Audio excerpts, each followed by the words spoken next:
Welcome to Facts TV News, where everything is true.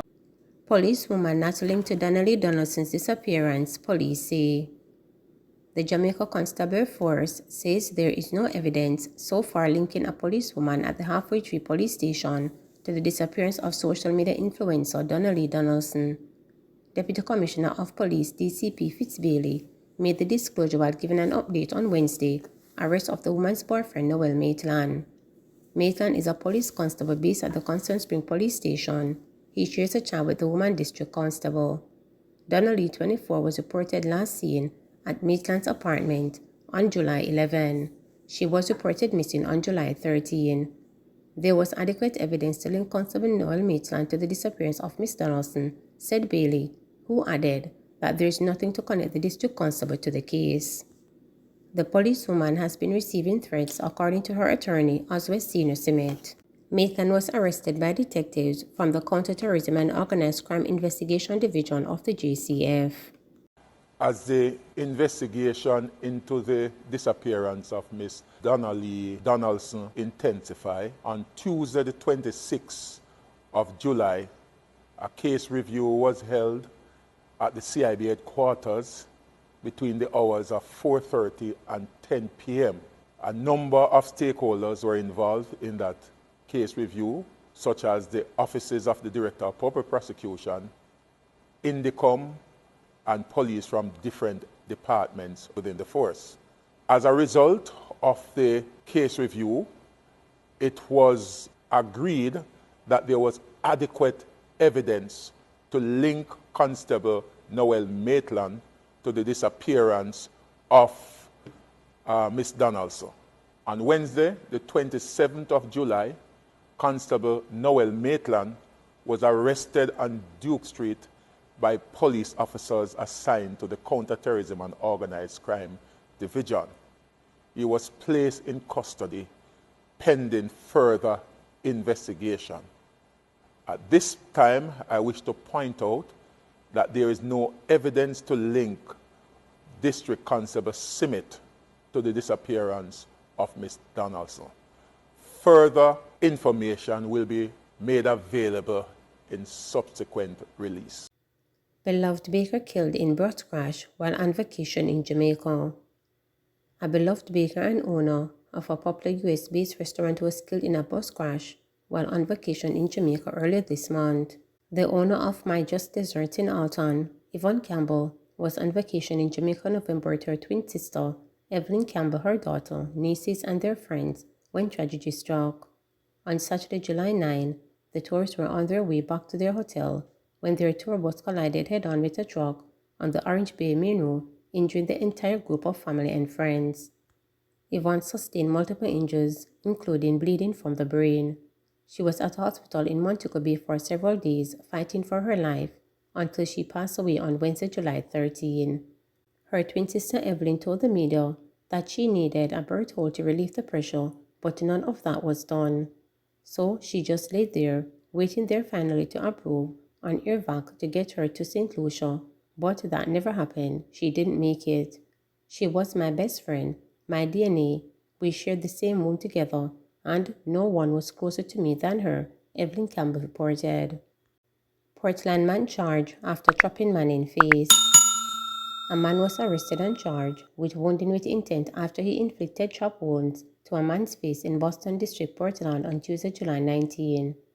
Charged is 24-year-old Jason Goldburn, a painter of Hope Bay in Portland. Reports are that about 11:19 a.m., the victim was at home when he was attacked by Goldburn, who used a machete to inflict chop wounds all over his face. The police were summoned, and on their arrival, the victim was taken to hospital where he was admitted for treatment.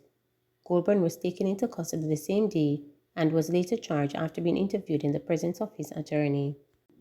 Wife mourns after husband killed in his Clarendon. The estranged wife of a man killed in a shooting incident in his Clarendon on Tuesday night is remembering him as a kind-hearted and generous man who was well loved in the community.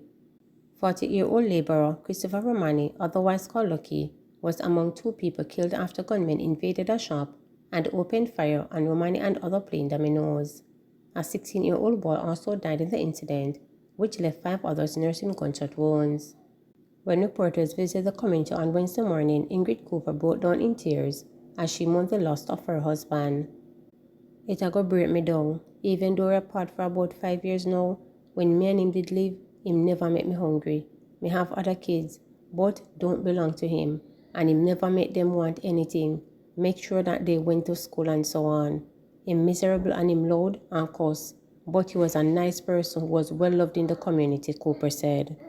Mash down that the remittance shown by school administrators to push for canteens to order more nutritious meals to children is of concern to the Health Minister, Dr. Christopher Tufton, who on Tuesday dispelled the notion that unhealthy foods have to be sold to make profits. Tufton was responding to a view raised by principal of the Clarendon Primary School, Dennis Davis, who was one of approximately 700 educators at a consultation session for the National School Nutrition Policy Green Paper at Mergrove High School's auditorium. The health minister argued that educators have to take charge to ensure the well-being of children by helping to reduce their risk of developing non-communicable diseases. He referenced health statistics for 2019, which noted that 17.4% of children 10 to 11 years were either overweight or obese, and the highest incidence of obesity are seen among 6-year-olds. To say that I cannot police what is sold in my cafeteria on my school compound is worrying, because what else could they be selling, and the children have access that they are not supposed to, he said. We are going to have to be change agents of the children. That is the expectation, that is our duty, and it is also a misnomer to think that because of profit cafeterias can sell anything, and the only thing that is going to bring them profit is what's not in the best interest of the children, he added. We must mash that down. That is a misperception. It is a marketing ploy by people who don't care about the children. They just care about the profitability, and that is not what the schools are all about or education is all about. I beg you, don't carry that lie, he said. Davis had argued that it would be difficult to ensure healthier meals are provided in canteens, as they have to sell food which, in most cases, might not be nutritious. He added that government should implement legislation to enable better food choices in canteens instead of leaving school staff to independently manage the situation. For the responsibility of promoting healthy eating habits and, by extension, trying to change the culture from consuming too much fat and sugar, shouldn't the onus be placed on legislation first, before policy, so that the legislation can determine how the policies will work? Davis asked. Isn't it too much for the schools to monitor, for example, what we sell in the tuck shops? Please note the tuck shop operates on basic economic principles, and of course, let us not even mention profit and loss.